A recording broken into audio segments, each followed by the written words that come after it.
5 indicadores de que seu paciente está avançando na terapia. Meu nome é André Toso e aqui nesse canal eu ajudo psicólogos a aplicarem a fenomenologia na sua prática clínica para um atendimento mais profundo, mais autêntico e mais seguro. Então, se você ainda não subscreve o canal, subscreve aqui, curte esse vídeo para a gente poder crescer no âmbito da fenomenologia. Então, eu vou explicar nesse vídeo os 5 indícios que eu vejo de um paciente quando eu percebo que ele está realmente evoluindo, que alguma coisa está acontecendo que está de fato fazendo com que a existência desse paciente fique menos privada. E às vezes a gente fica meio perdido, a gente fica sem saber, será que esse paciente está realmente evoluindo? Será que ele está indo para frente no processo terapêutico? Ele parece que gosta da terapia, ele fala bem da terapia, mas quando a gente olha para a existência desse paciente, para a vida desse paciente, a gente percebe que ele não sai do lugar. Por exemplo, isso é uma coisa que os alunos trazem muitas vezes, né? Pacientes que são muito envolvidos, mas que parece que na existência fática mesmo, no dia a dia, nada muda. O paciente continua com os mesmos sentidos sedimentados, com as mesmas dificuldades, reclamando das mesmas coisas. É como se a terapia se tornasse apenas um lugar para a pessoa desabafar. E aí ele desabafa, mas parece que nada acontece, nada muda, nada se altera na existência desse paciente. Então, será que esse tipo de paciente está mesmo tendo avanço? E aí os psicólogos normalmente ficam em dúvida. Como é que eu posso saber então se o meu paciente está evoluindo na terapia? Então eu vou trazer aqui 5 observações que eu percebo de um paciente que está realmente evoluindo. Se esse paciente tiver esses 5 indicadores, com certeza ele está evoluindo, não tem dúvida que ele está evoluindo.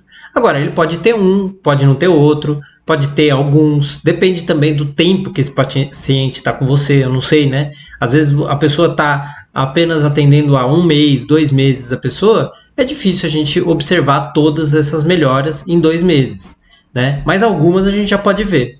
Agora, se você já está com um paciente há 1 ano, 2 anos, e alguma dessas coisas aqui ainda não está se mostrando, né, se revelando nesse paciente, aí você pode perceber que existem coisas que precisam ser trabalhadas.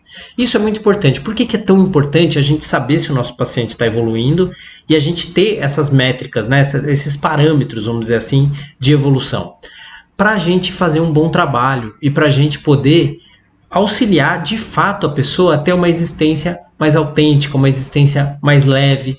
E isso tem duas coisas boas para o terapeuta, né? Primeira coisa boa, ele auxilia a pessoa melhora e tem uma vida melhor. E o segundo é que esse terapeuta ele vai ser indicado, vai ter indicação, ele vai ser uma referência, ele vai se tornar uma referência. Por quê? Porque ele está de fato auxiliando os pacientes. Não é aquele terapeuta meio que vai levando os pacientes não melhoram, mas o paciente continua por uma ligação, às vezes, por um medo de sair da terapia. Não, é um terapeuta que de fato auxilia o paciente a ter uma vida melhor. E esse terapeuta é o que vai crescer, esse terapeuta que vai ter a consulta mais cara, é esse terapeuta que vai ser indicado, é esse terapeuta que um dia vai dar supervisão para outros terapeutas, porque ele sabe como fazer os pacientes melhorarem.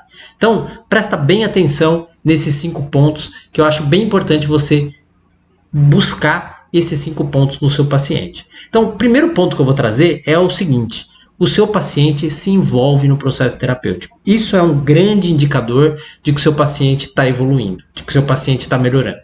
Eu tenho vários exemplos de pacientes que chegam para a terapia sem muita disposição para a terapia, vamos dizer assim, sem muita vontade, né? Às vezes foi alguém que indicou, às vezes alguém quase forçou a pessoa a começar a terapia. Mas depois de um tempo, principalmente quando a gente tem uma postura fenomenológica e a gente começa a aplicar as vivências fenomenológicas, o paciente vai pegando gosto pela terapia, ele vai gostando de se conhecer, né? Ele vai gostando de se conhecer mais e ele vai começando a se envolver no processo terapêutico. Então esse é o primeiro indicador. Quando o seu paciente chega, né, na consulta e começa a falar: nossa, você não sabe o que eu descobri sobre mim mesmo, você não sabe o que aconteceu. E eu percebi isso, e aconteceu isso, e eu percebi que era aquele padrão que eu estava repetindo. E que isso, ou seja, ele começa a fazer uma autoterapia. Ele começa a se tornar um investigador de si, né? O próprio paciente começa a se investigar. começa a querer entender melhor por que ele faz determinadas coisas, por que ele dá determinados sentidos para a existência dele, como é que ele pode quebrar alguns padrões, como é que ele pode compreender afetivamente de uma forma diferente aquilo que ele está compreendendo e que ele sempre compreendeu. Isso é um ponto essencial. Se o seu paciente está se envolvendo no processo terapêutico, você tem um bom indício de que ele está em evolução, que ele está evoluindo. Porque ele mesmo, com esse autoconhecimento, com esse investigador de si, ele mesmo entra no movimento terapêutico, que a gente chama. O que é o movimento terapêutico? É um movimento que indica e que se move em direção a uma existência. O que é o movimento terapêutico? É um movimento que se direciona para o autoconhecimento, né? Quando a gente entra nesse movimento de autoconhecimento, de terapia, né, de terapêutico, do terapêutico, nós podemos dizer, entramos no processo terapêutico. E o seu paciente também, ele pode entrar no processo terapêutico por essa via. Então, esse é o primeiro, o seu paciente se envolve no processo terapêutico. Aí, o segundo ponto, muito importante que eu vejo, né, é o paciente que se aprofunda cada vez mais nas suas questões existenciais. Ou seja, além dele se envolver no processo, você percebe uma profundidade naquilo que ele traz. Uma profundidade nos conteúdos que ele traz. Ele não fica só na superficialidade, o paciente. Ele não fica só falando a respeito do que aconteceu na semana dele, como se fosse um relato jornalístico, assim, né? Na quarta-feira aconteceu isso, na segunda-feira aconteceu aquilo. Quando o paciente traz superficialmente, assim, muitas vezes ele ainda não está entrando em contato com questões profundas que mexem com ele afetivamente e que às vezes ele não está pronto para entrar ainda, e tudo bem, a gente tem que respeitar o tempo do paciente. Mas quando ele aprofunda, quando ele chega com uma questão de relacionamento assim, já trazendo questões, por exemplo, da infância, que ele relaciona, vou dar um exemplo, né? Que ele relaciona uma memória afetiva antiga com algo que está acontecendo no presente dele, que está acontecendo no momento, numa relação no presente, na vida adulta, isso indica que ele está começando a se aprofundar nas suas questões existenciais, né?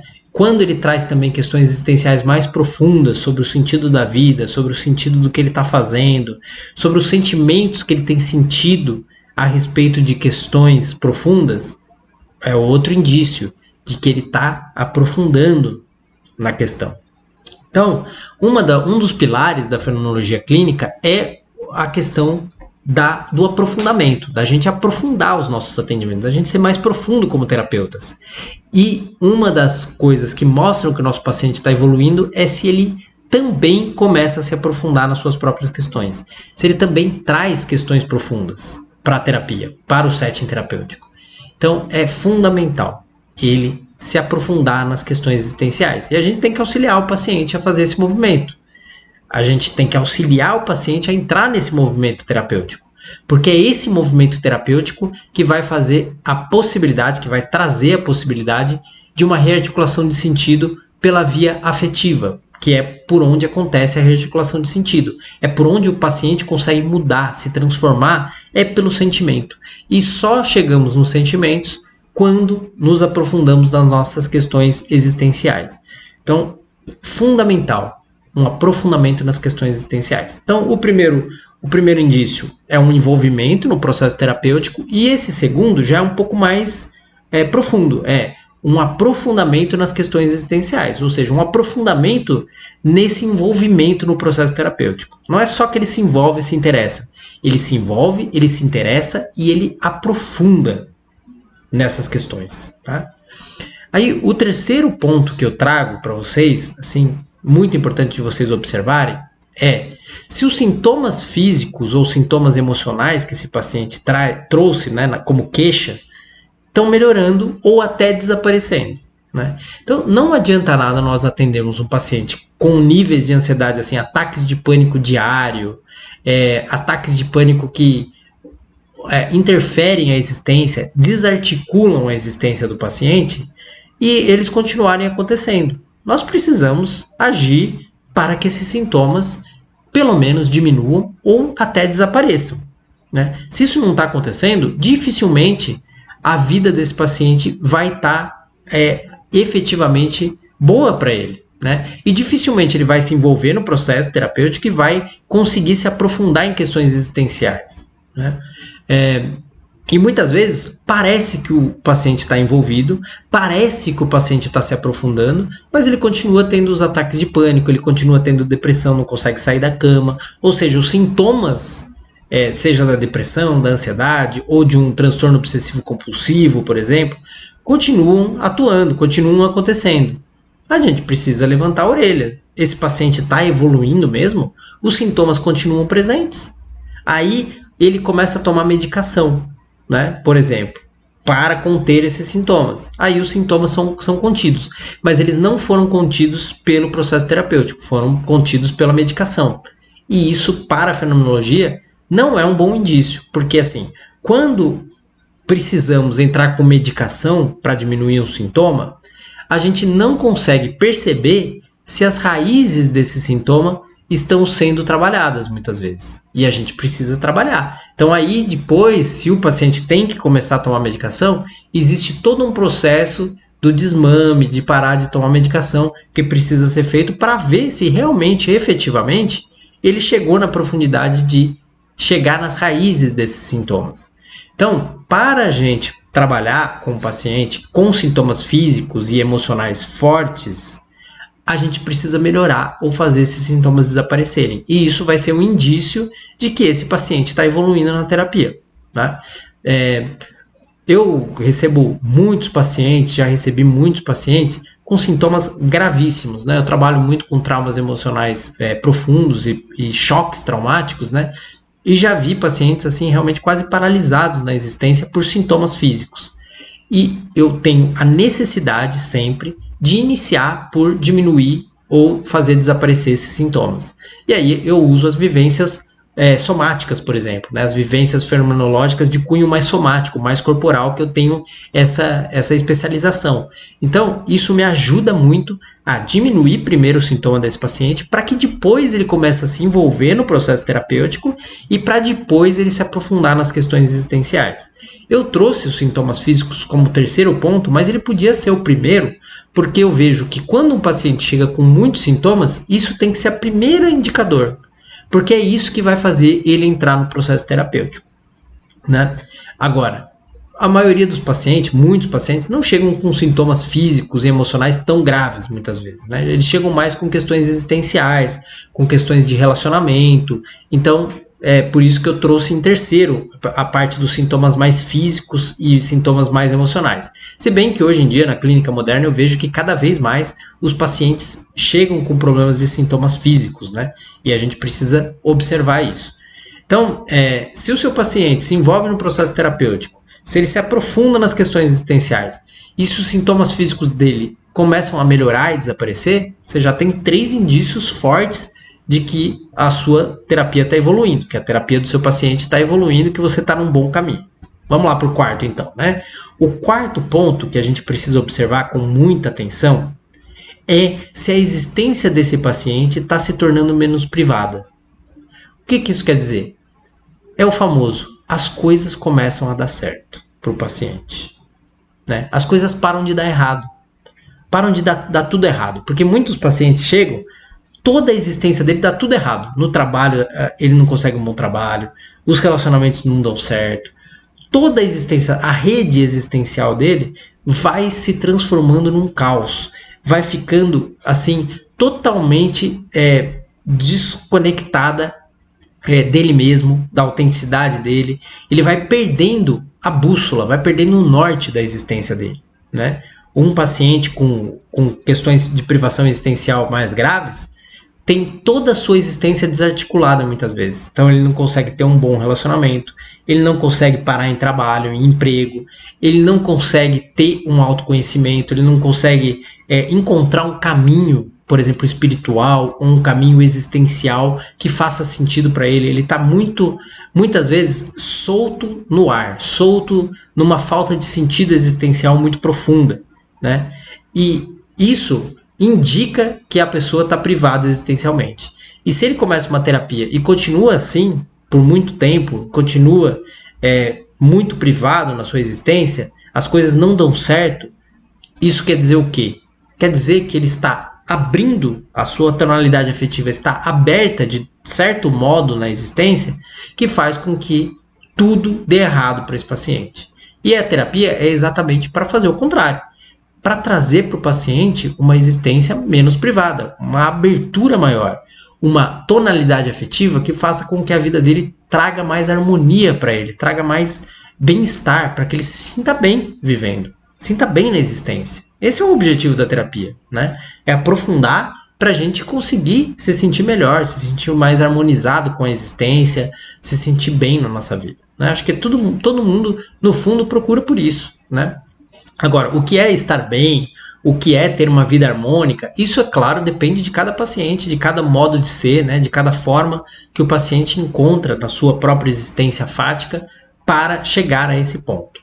Mas isso é importante. O paciente, na sua fala, na sua narrativa, trazer que sua vida está melhor, que a sua vida está melhorando, que as coisas estão dando certo, né? Eu tenho vários exemplos de pacientes assim, que chegaram totalmente desarticulados, sem conseguir trabalho, ou com empregos que eles detestavam, e depois de um processo terapêutico, de entrarem nessa profundidade, de diminuir os sintomas, de ter mais envolvimento na terapia, ter uma existência menos privada, em que as coisas começam a dar certo, encontra um emprego melhor, começa a ganhar bem, começa a ter um relacionamento mais saudável com pessoas mais saudáveis, né? Ou seja, toda a articulação existencial se modifica pela tonalidade afetiva, pela abertura afetiva da pessoa, que se torna mais harmônica mesmo com a vida, com a existência.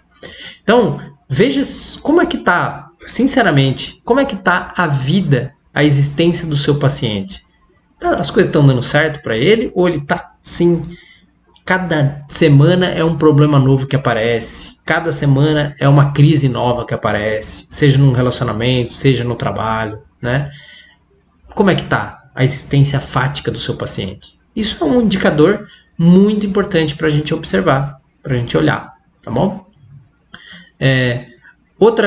O quinto elemento, né, a quinta parte importante existem mais oscilações normais, comuns, de momentos de dor e alegria, e o paciente sabe lidar com isso, né?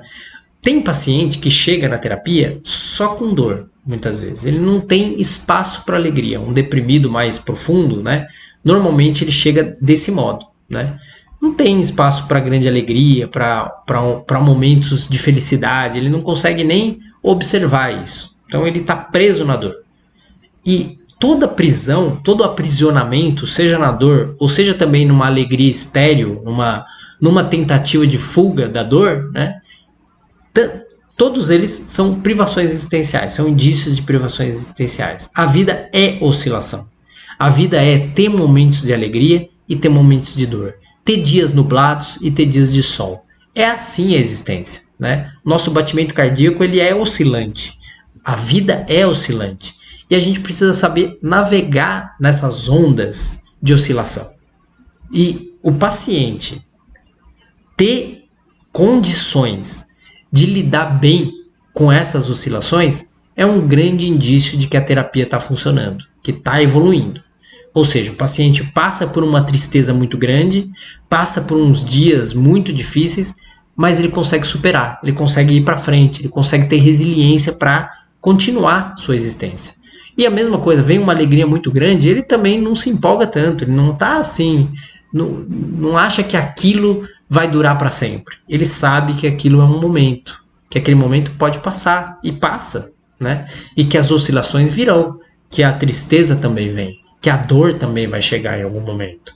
E tá tudo bem, a gente consegue navegar nessa maré de emoções, né? Emoções vêm de emover, de movimento. Então não tem como a gente ficar preso numa emoção. A emoção tá sempre se movimentando. Ela é como um mar mesmo, alto mar. Imagina você no alto mar. Tem momentos de serenidade do mar e tem momentos em que as ondas vão vir e vão quebrar mesmo. E vai ser difícil de ultrapassar aquela quebrada das ondas. Mas isso é a vida. E a gente precisa aprender a construir uma jangada, construir um barco para a gente poder navegar nas emoções, né? Então, tem dias que eu estou mais triste, tem dias que eu estou mais alegre, tem dias que as coisas dão certo, tem dias que as coisas dão menos certo, mas eu consigo remar, eu consigo continuar firme na existência, firme na minha vida, como ela é, como ela se apresenta, como ela se revela para mim no dia a dia, nas minhas relações, no meu trabalho, naquilo que eu me proponho fazer, né? Então, o paciente que mostra essas oscilações normais de dor e de alegria, consegue lidar bem com isso, esse é o indício para mim principal de uma terapia que está evoluindo, que está funcionando, né? O paciente não se perde diante de um acontecimento muito difícil, né? A gente vê cada vez mais, e é muito comum, a pessoa assim se desesperar por um acontecimento, ou a pessoa assim achar que é o fim, que não tem mais esperança, que tudo acabou por causa daquele acontecimento, um término de relacionamento, por exemplo, uma demissão de um emprego, algum acontecimento realmente difícil, mas que faz com que a pessoa perca totalmente a esperança e desarticule totalmente a sua existência. Isso é um indício de privação existencial grave, um indício de falta de abertura para o novo, falta de abertura para aquilo que há de vir, para aquilo que a gente não controla, né? E o paciente que consegue lidar com isso é um paciente que está no processo terapêutico, que está evoluindo na terapia, né? Então, vou fazer uma breve revisão aqui para vocês compreenderem que se você tiver esses 5 pontos, esses 5 elementos aí no seu paciente, você conseguir notar isso no seu paciente, legal. Sua terapia está evoluindo, seu paciente está evoluindo na terapia, né? Então, primeiro, ele se envolve, seu paciente se envolve no processo terapêutico, tem um envolvimento. Nesse envolvimento, ele vai se aprofundando cada vez mais nas suas questões existenciais. Esse é o segundo ponto. Os sintomas físicos e emocionais graves que ele trouxe na queixa estão melhorando ou estão desaparecendo. Outro ponto. A existência do seu paciente vai ficando cada vez menos privada, assim. As coisas vão dando certo, né? Que é o quarto ponto. Ele vai dando certo nos relacionamentos, nos trabalhos. É claro que não em todas as esferas da vida, mas você percebe que há uma harmonia, que existe uma certa estabilidade naquilo que ele faz e naquilo que aparece na existência dele, né? Nos diferentes ramos da existência dele, né? E, por fim, ele oscila normalmente entre momentos de dor e de alegria. Ele consegue lidar bem com as coisas que acontecem na vida dele, sem desanimar com tanta rapidez e nem sem se exaltar e se animar demais também. Ele tem, assim, uma temperança, ele tem um tempero, né? Temperança vem da palavra de tempero, né? Por exemplo, você botar muito sal na comida, né? Fica com um tempero muito pesado, muito forte. Se não colocar nada de sal também, a vida fica sem gosto, né? Precisa ter o tempero certo, né? Então tem uma temperança no modo de ser do seu paciente. Isso demonstra um equilíbrio, demonstra que o paciente está existencialmente mais harmonizado com a sua vida, né? Então esses são os 5 pontos. E você, como é que você tem visto os seus pacientes? Você consegue pegar, isso é um exercício que você pode fazer, pegar paciente por paciente que você está atendendo nesse momento e colocar esses 5 pontos e ver quais desses 5 pontos o meu paciente está conseguindo avançar. Se um deles você vê que não está avançando, você pode focar nele para chegar através de exercícios, vivências, sua postura fenomenológica, perguntas abertas, como é que eu posso chegar para que meu paciente tenha esses 5 pontos de evolução bem presentes nele. E pode ter certeza, se você conseguir ter clareza sobre esses 5 pontos, trazer isso para o paciente, né, o paciente realmente perceber que ele está evoluindo, com certeza a sua clínica vai prosperar e você vai ser um terapeuta com uma agenda muito mais estável, com pacientes que te indicam, que sabem que o seu trabalho é um bom trabalho porque realmente auxilia a existência do paciente, tá certo? Então, pessoal, comentem aqui embaixo como é que vocês veem esses pontos, se vocês concordam, se não, se vocês veem outros pontos que fazem com que mostra que o paciente está evoluindo. Muito importante, assim, ver o comentário de vocês. Curtam o vídeo também, indiquem para colegas que se interessam por psicoterapia, fenomenologia, psicologia clínica, que nós estamos aqui fazendo um trabalho de educação pela fenomenologia na prática e não na teoria. Grande abraço e até o próximo vídeo.